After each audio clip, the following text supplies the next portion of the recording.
Good evening to all. Today we have got a very interesting topic: osteoporosis. Osteoporosis means low bone mass, the microstructural deterioration of the bone tissue leading to increased bone fragility. Osteoporosis can result in devastating physical, socio-economic, and psychosocial consequences. Still, it is overlooked and undertreated in large part because it is clinically silent. There are no symptoms before a fracture occurs. So we have with us a very eminent endocrinologist who is working as a endocrinologist in the Lodh Hospital, Dr. Navya Mary Kurian. Dr. Navya has her MBBS from Kottayam, MD from Berampur, Orissa, and DM from Sanjay Gandhi Postgraduate Institute, Lucknow. Her field of interest is bone diseases and pituitary disorders. She'll be covering risk stratification, bone marrow density, pharmacotherapy, and secondary osteoporosis. Over to you, Dr. Navya. Today we will be discussing regarding osteoporosis. We will be discussing the topic under various subheadings which include definition, risk factors, when to order a bone mineral density test, when to treat the disease, pharmacology of the drugs, risk stratification, monitoring and follow-up. So osteoporosis is characterized by increased bone turnover, decreased bone mass, and skeletal fragility, which will lead to increased risk of fracture. That is a clinical definition of osteoporosis. Once a postmenopausal woman or a man aged more than 50 years lands up in your clinic, you should ask for some risk factors. Risk factors include history of previous fracture, that is fragility fracture. Fragility fracture includes sites such as hip, spine, forearm, humerus, and pelvis. Then we should ask about history of intake of glucocorticoids. Then we should ask about history of falls. More than or equal to 2 falls in an year is significant, and it's a risk factor for osteoporosis. Then we should ask about parental hip fracture, and we should take the height and weight of the patient. Unlike other diseases where obesity is a risk factor, in osteoporosis, a BMI less than 20 kg per meter square is a risk factor for osteoporosis. Then we should ask about smoking, alcoholism. Then we should see the signs of possible vertebral fracture. And then we should take the history for secondary osteoporosis. So when to do a bone mineral density testing? All women more than or equal to 65 years of age and all men more than or equal to 70 years of age should get a BMD testing done. And for other people, that is postmenopausal women and men in the age group 50 to 69 years, we can decide based on the risk factor profile we have already assessed. Then all postmenopausal women and men with adult onset fracture also should get a bone mineral density testing done. So this is a bone mineral density machine. The patient lies supine and we get the posterior anterior images. We mainly take bone mineral density of 3 sites. We take the bone mineral density of lumbar spine, hip, and if any of these 2 regions is unevaluable, then we take bone mineral density of distal 1/3 of forearm also. Distal 1/3 of forearm BMD is also useful in patients who were suspecting primary hyperparathyroidism and for obese patients who won't be able to lie over this couch for testing.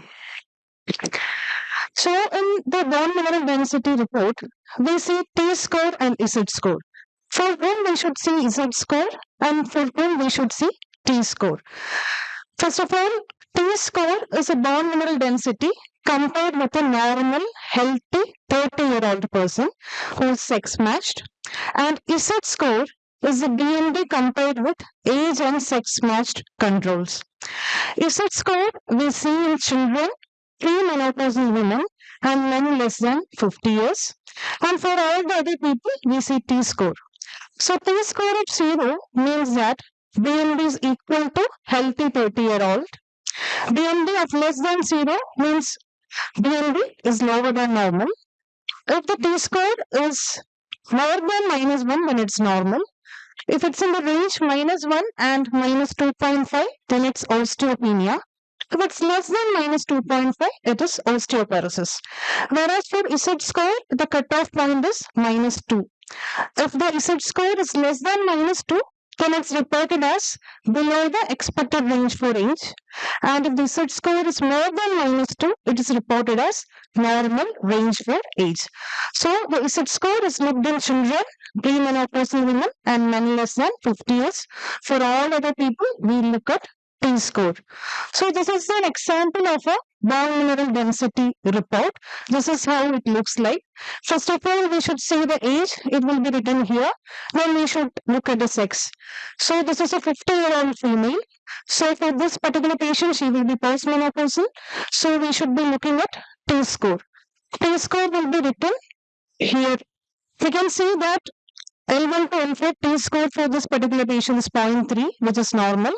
And coming to FEMA, the mean dual FEMA DND T score is 0.7, which is also normal. So this particular patient is having normal bone mineral density. And the exact bone mineral density will be recorded as gram per centimeter square. And we can see that it is falling in the green area of the nomogram, which is represented here. And again, coming to the figures, we have L1 to L4 in the spine BMD. Above that, it's T12. The lower rib is the anatomical landmark. Below that will be L1, then L2, L3, and L4. We can see that the vertebral area is progressively increasing from L1 to L4. BMD also should progressively increase from L1 to L3, and BMD of L3 and L4 will be equal. And if any vertebra is having fracture or artifact, that vertebra should be excluded from analysis. Coming to the next example, from the visual impression itself, we can see that this bone is grossly osteoporotic. So this is of a 68-year-old female. So we should be seeing T score. We can see that her T score is very low. That is, the total spine T score is -4.3. So she is grossly osteoporotic. Another point that should be noted is that between consecutive vertebra, the T score difference should not be more than 1. If such a difference is there, that particular vertebra has to be excluded before writing the final T score. That should be done by the analyzer. So coming to FRAX calculation tool, after doing BMD or even before that, we should calculate FRAX score of all the patients. So first of all, in FRAX score, there will be continent and country. This is important because FRAX score threshold, intervention threshold, is different for different countries. So we should fill in continent, country, then we should fill in age, sex, BMI, history of previous fracture, history of parental fracture of hip, smoking, glucocorticoid intake, history of rheumatoid arthritis, history suggestive of secondary osteoporosis, and alcohol intake 3 or more units per day. Then we should enter the femoral neck BMD. Even if that is not entered also, we will get a FRAX score. So in this particular case, I have not entered femoral neck BMD and we got the probability of fracture. The 10-year probability of major osteoporotic fracture is 0.9% and 10-year probability of hip fracture is just 0% for this particular patient. So FRAX score without and with BMD, does it actually make a difference? BMD, 84% of patients had an identical fracture risk prediction, whether or not BMD was included. So even if a patient doesn't have BMD, it doesn't matter. You can calculate a FRAX score. So then came the FRAX plus score to address the shortcomings in the FRAX score. FRAX plus score integrates recency of fracture. In the FRAX score, we can see that they have just included whether the patient has sustained a previous fracture, whereas in FRAX plus score, it integrates the recency of fracture also. And also, it integrates the risk of high exposure to steroids. FRAX score actually calculates the steroid intake osteoporosis of the dose range 2.5 to 7.5 mg. But FRAX plus score can accommodate and calculate higher doses of steroids and risk for fracture. And this FRAX plus score integrates duration of diabetes, and also it includes a trabecular bone score. We will be discussing it shortly. Then it includes fall history, and it also includes hip axis length. The greater the hip axis length, greater the risk of fracture for the patient. And FRAX plus score also includes lumbar spine BMD. In the FRAX score, we already saw it includes only femoral BMD, but in FRAX plus score, it includes lumbar spine BMD also. A word about trabecular bone score. It is an indirect indicator of bone microarchitecture.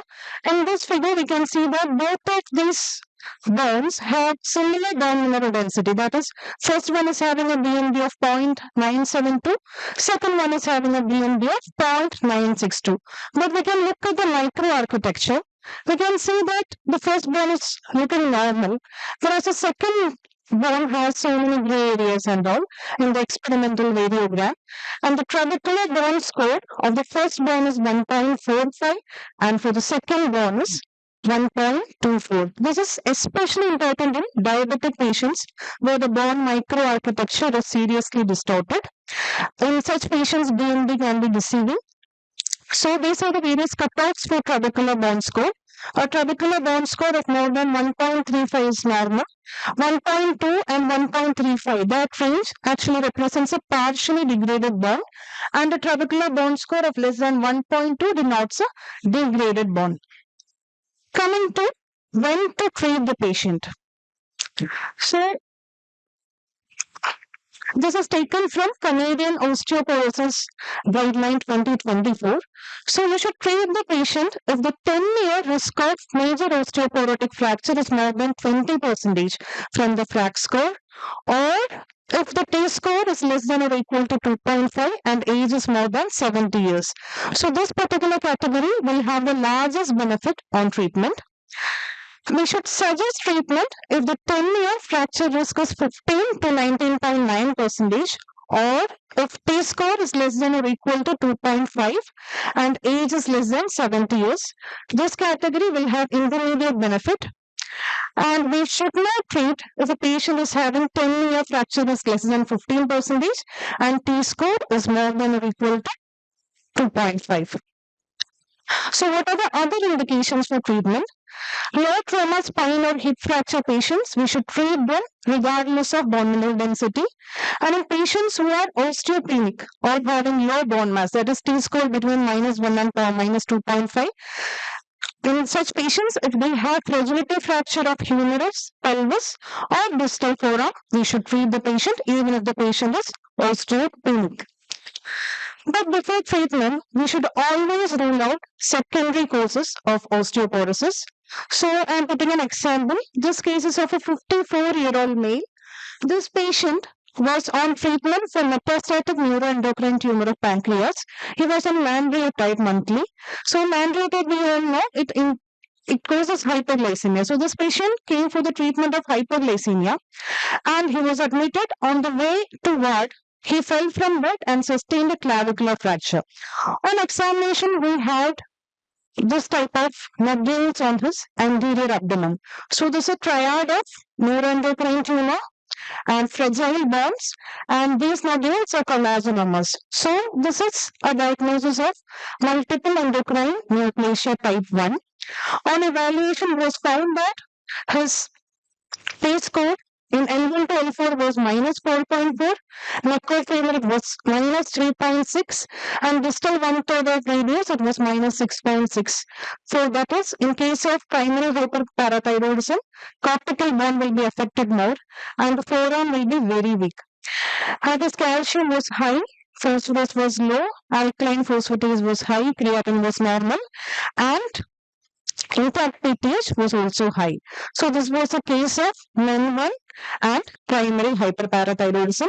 Later it was found that we also have prolactinoma which caused hypergonadism. This also constituted to lower BMD. So this is a cause of secondary osteoporosis. Coming to next case, she is a 24-year-old female. She presented with bilateral femoral fractures. She was on calcium, vitamin D, salidronate. She had enlarged salivary glands and dry eyes. So she was a premenopausal female. So we see Z score, and L1 to L4 Z score was minus 3.3. Neck of femur it was minus 3.8. That is Z score less than minus 2 significant.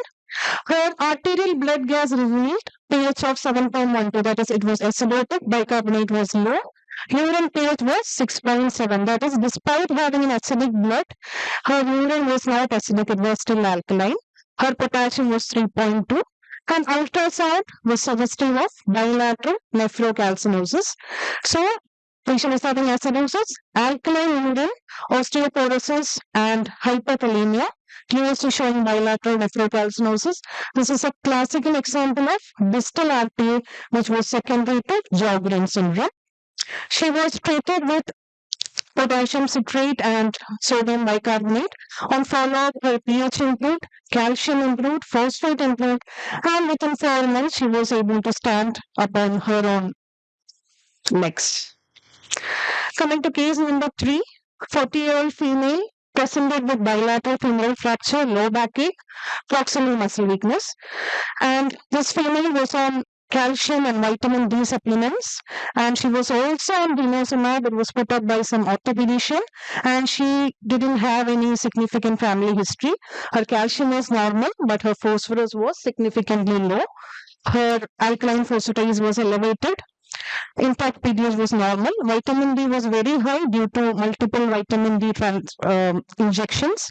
Her urinary acidification test was normal, and her TM2 GFR, it is an indicator of renal threshold for excretion of phosphorus. It was low, that is, it was 1.33.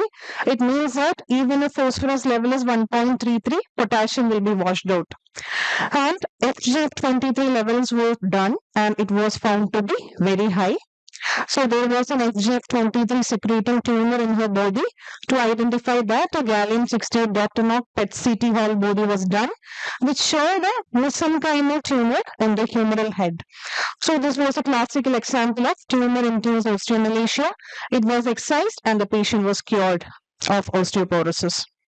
So other causes of osteoporosis are Cushing syndrome, hyperthyroidism, hypogonadism, diabetes, multiple myeloma, other malignancies on adjuvant endocrine therapies, celiac disease, inflammatory bowel disease, anorexia nervosa, post-bariatric surgery, post-transplant, rheumatoid arthritis, cystic fibrosis, COPD, connective tissue disorders, CKD, neuromuscular conditions, thalassemia, and medications. Medications, steroid, depot, NPA, anti-epileptic drugs, SSRIs, antidepressants, proton pump inhibitors, thiazolidinediones, aromatase inhibitors, GnRH analogs, and antiretroviral therapy all can lead to osteoporosis. Coming to management, first of all, we should emphasize on nutrition. For males aged 51 to 70 years, the recommended daily intake of calcium will be 1000 milligram per day. For females more than 50 years and males more than 70 years, it will be 1200 milligram per day. We should maintain vitamin D sufficiency, that is, vitamin D level should be more than 30 nanogram per ml, and they should be provided with balance and functional training twice weekly and resistance training twice weekly. And smoking should be avoided, caffeine should be limited, alcohol should be restricted to less than 2 servings per day. Coming to pharmacotherapy, pharmacotherapy includes anti-resorptive treatment, which inhibit the osteoclast, and bond-forming treatment, which stimulates the osteoblasts. So first of all, we'll discuss regarding bisphosphonates. It inhibits intracellular enzyme. To be precise, it inhibits farnesyl pyrophosphate synthase. And if this enzyme is inhibited, this will lead to the death of osteoclasts. And as a result, there will be decreased resorption of bonds. And this binds to bone mineral, and this will be systematically released for years even after discontinuation. And oral bisphosphonate should be taken early morning in empty stomach with full glass of water, and the patient should remain upright for 30 minutes after ingestion, and it's absolutely contraindicated if EGFR is less than 35 ml per minute. So there are four FDA-approved bisphosphonates. First is alendronate. Its dose is 70 mg per week. 35 mg per week is given for prevention, especially for patients on steroids. And there was a trial called FIT trial, which revealed that it reduced vertebral fracture by 47% and hip fracture by 51% at the end of 5 years. The next FDA-approved bisphosphonate is ibandronate. Ibandronate, we have both oral form and IV form. Ibandronate is preferred when we have to focus on only vertebra. It is not for non-vertebral fracture. The dose is 150 mg per month for oral form and 3 mg per 3 months for IV form. Then comes risedronate. The dosage is 35 mg per week. There was a trial called VERT trial, which revealed it reduces vertebral fracture by 41% and hip fracture by 39%. Then comes a fourth FDA-approved bisphosphonate, which is solidronate. It is given as 5 mg per year IV, and for prevention it can be given 5 mg every 2 years. So there was this Horizon trial which revealed that it reduces vertebral fracture by 70% and hip fracture by 41%. Along with that, it delivers non-fracture benefits also. It decreased vascular events and it reduced cancer incidence and mortality. Coming to side effects, we all know the most common side effect of oral bisphosphonates is gastric irritation. If the patient is not tolerating that, we will switch on to IV. For patients who are on IV therapy, one third will develop acute phase reaction, that is fever, myalgia, headache and all, and 1% may require admission to emergency due to severe reaction. But after first dose, second dose won't have this much reaction, third dose won't have any reaction at all. Only the first dose is problematic. Then there are less common side effects. One is atrial fibrillation. In patients who are predisposed to AFib, we should not give IV solidronate. And inflammatory eye disease is one among the other rare side effect of oral bisphosphonates. The risk factor for uveitis is 1.44 and scleritis is 1.51, and it can cause atypical femur fracture very rarely, and it can cause osteonecrosis of jaw very rarely. It means 8 weeks of exposed bone in mandible on maxilla. So the patient is going to be started on bisphosphonate, and the patient is having any dental procedure, we should defer the bisphosphonate therapy. We should give the bisphosphonate therapy only after the dental extraction is done. If the patient is already on bisphosphonate therapy, we should not stop the therapy before the dental. We should continue that. Then coming to denosumab, it inhibits RANKL. It is a protein involved in osteoclastogenesis. RANKL is produced by osteoblasts. It will interact with RANK receptors on osteoclasts, and this interaction is essential for osteoclast formation, activity, and survival. So this denosumab will inhibit this RANKL, and this interaction will be inhibited. As a result, there won't be osteoclast formation, activity, and survival. The dose is 60 mg every 6 months, and there was a landmark trial called Freedom trial. It demonstrated that denosumab reduces vertebral fracture by 68%, non-vertebral fracture by 20%, and hip fracture by 40%. But if discontinued, there can be a rebound increase in risk of vertebral fracture. So if we are discontinuing denosumab by any reason, we should switch over to bisphosphonates after discontinuation. It is safe in CKD, but there is a risk of hypocalcemia. Coming to selective estrogen receptor modulators, the example is relaxofin, but this is important. It is used only when there is an independent need for breast cancer prophylaxis. There is increased thromboembolism and hot flashes, but there is no effect on heart disease and endometrium with raloxifene. Coming to anabolic therapy we use PTH or PTH-related protein analog therapy. We all know the continuous exposure to PTH will cause bond resorption, whereas intermittent exposure will cause increased bond formation. We have two PTH analogs. One is teriparatide, its dose is 20 microgram per day. The other is abaloparatide, its dose is 80 microgram per day. Abaloparatide is a PTH-related protein analog, and it binds more selectively to parathyroid hormone type 1 receptor, so the effects are more transient. And there is minimal bond resorption and hypercalcemia with abaloparatide, and it causes 87% reduction in vertebral fractures. And it has more effect on trabecular bone. It improves vertebral BMD. Maximum therapy duration is 2 years, not more than that. So the candidates will be for patients with T-score less than -3, and in patients with T-score less than -2.5 and fragility fracture, patients with recent major osteoporotic fracture, multiple fractures, and if there is failure of other osteoporosis therapies. Contraindications are important. If the patient is hyperparathyroidism, then we should not give this. If the patient is having hypercalcemia, we should not give this. And there is an increased risk of osteosarcoma. And in patients with bone mets, we should not give this. On skeletal malignancies, we should not give this because radiotherapy on an exposed bone can lead to osteosarcoma. And if the epiphysis is not closed, we should not give this. If the patient is having renal stones, renal insufficiency, we should not give this. And relative contraindication is the presence of other malignancies. Coming to romosozumab is the most recent drug in the list. It's a sclerostin inhibitor.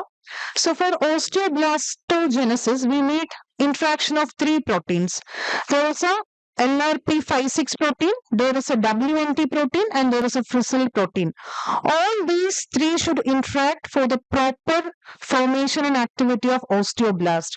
So this molecule called sclerostin will inhibit the interaction of these three molecules, and this romosozumab is a sclerostin inhibitor.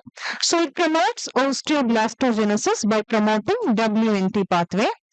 Its dosage is 210 mg monthly for 12 months. It comes as a pre-filled syringe of 105 mg, and this should be given for 1 year, and this treatment should be followed by an anti-resorptive agent. Indication is same as that of teriparatide and abaloparatide. It may increase the risk of MI, stroke, and cardiovascular death. It should not be initiated within 1 year of previous MI or stroke and should be discontinued if the patient develops the same. So, we will take a quick summary of the treatment. We should stratify the patients based on the risk factor. Patients with multiple spine fracture, BMD T-score of less than or equal to -3, recent fragility fracture, fracture on high-risk drugs, fracture on osteoporotic therapy, high FRAS score and high risk of fall will be categorized as very high-risk patients. And patients with prior spine or hip fracture, that is spine or hip fracture more than 2 years ago, T-score of less than or equal to -2.5, 10-year fracture risk of hip more than or equal to 3%, and other major osteoporotic fracture more than or equal to 20% should be stratified as high risk. And patients with not fracture and T-score more than -2.5 and 10-year risk of hip less than 3% and other fractures less than 20% will be moderate risk. And low risk will be patients with no fracture and T-score more than or equal to -1. So for low and moderate risk, we will give calcium, vitamin D, and weight-bearing exercises. For high-risk patients and very high-risk patients, that's most important. For very high-risk patients, we give this bone-forming therapy for 2 years, followed by anti-resorptive therapy. That is, we give abaloparatide, teriparatide, or romosozumab.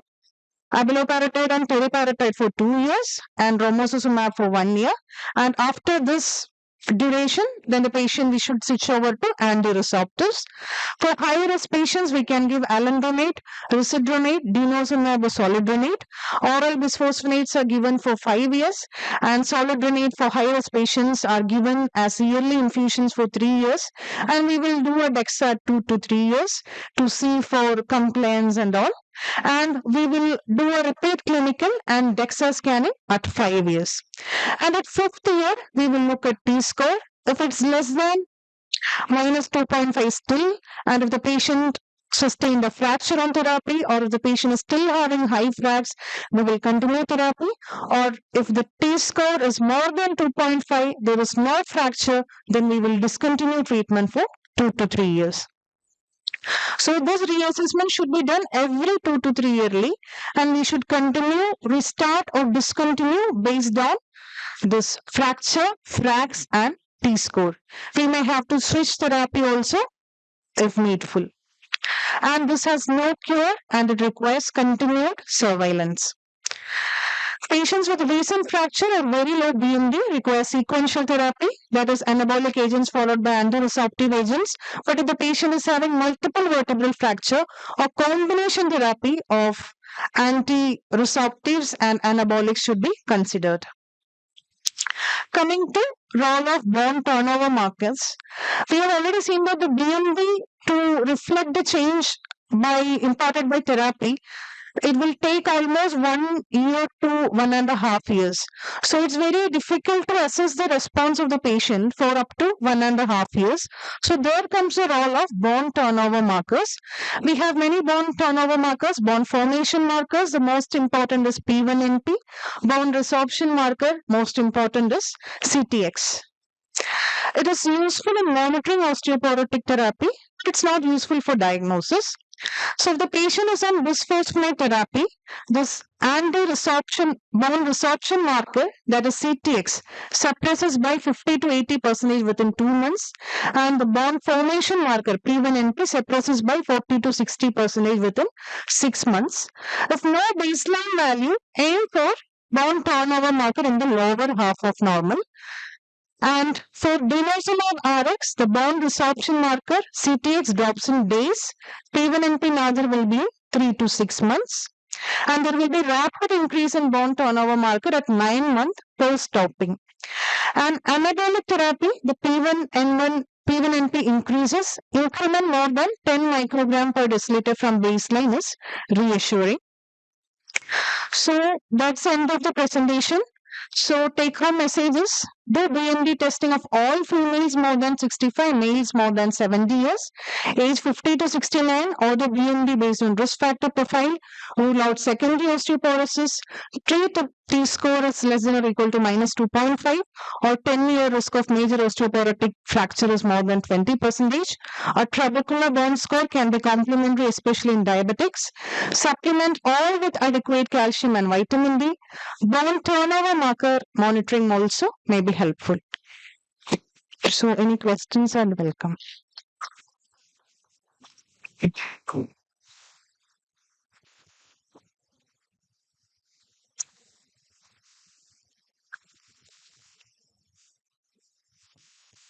Thank you, Dr. Navia, for the nice, precise presentation. The topic is open for our discussion.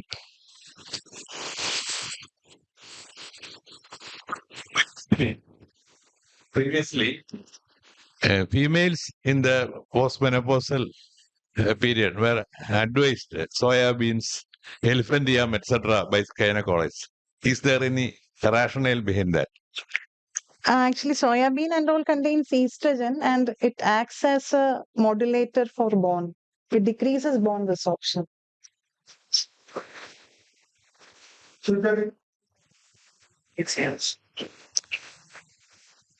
Vitamin K, actually, there are no studies which have proven benefit, but it is compared to placebo, it is reassuring. But it's not prescribed in guidelines and all that. It definitely improves BMD and all. It's better than placebo. That's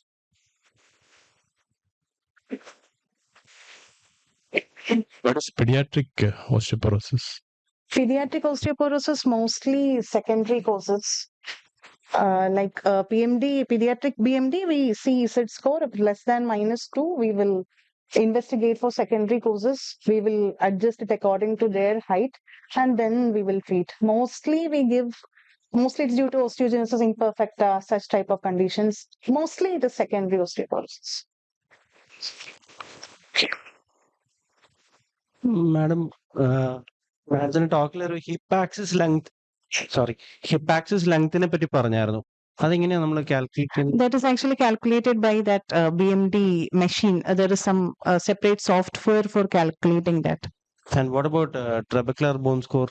Trabecular, actually, it is a software. It can be integrated into the BMD machine. So both should be available in the Yeah, report. it should be. All right, ma'am. Ma'am, my second doubt is, I come from a primary setup, and most of my patients are poor. Some of them don't have fridges at home, so insulin may not be an option. So many times I do give pioglitazone at very high doses. Usually they said that not to give pioglitazone for more than 2 years. Yeah, yes. So and I told him pioglitazone, sometimes I'm forced to give it because either they die of complications of diabetes or they may die of a hip fracture. So probably let them die of a hip fracture later on the stand I take. But my question is lobeglitazone any better compared to pioglitazone as far as hip fractures are concerned? Lobeglitazone, they claim advantage in terms of this fluid retention. Regarding BMD, they have not claimed an extra edge.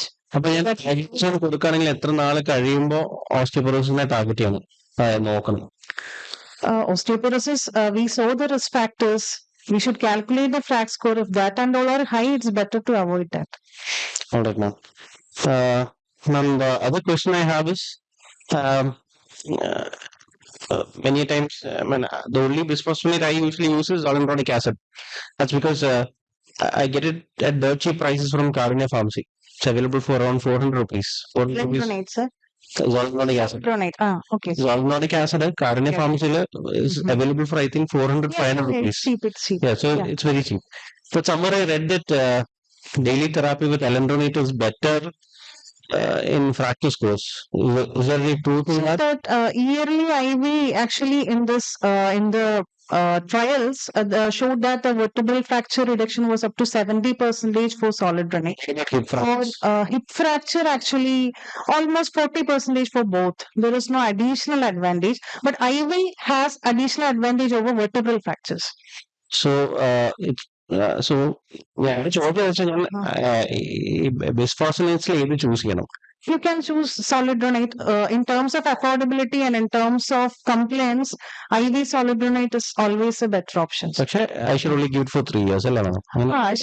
According to the risk, actually, for high risk patients, we can give for oral bisphosphonates up to 5 years and IV per year for 3 years.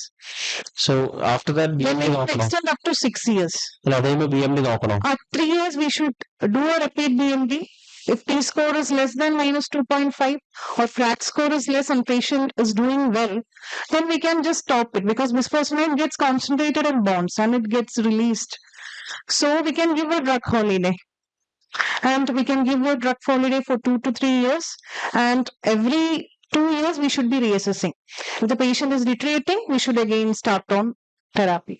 Madam ഈ ഓസ്റ്റിയോനെക്രോസിസ് ജോ അത് zoledronic ആസിഡിനും അത്രയും തന്നെ risk Yes, ഉണ്ടോ? it's there, sir. Actually, this if the bond turnover markers are significantly suppressed for a long time, Okay. then it can cause. There is a rare chance of osteonecrosis of jaw, but even if that is very much, I told about CTX. If it's less than 150 picogram per ml for a long time, 2% can develop osteonecrosis of jaw. Thank you, ma'am. My other doubt is ഈ ടെറിപാരറ്റൈഡും ഡോണസുമാബും regime എങ്ങനെയാണ്?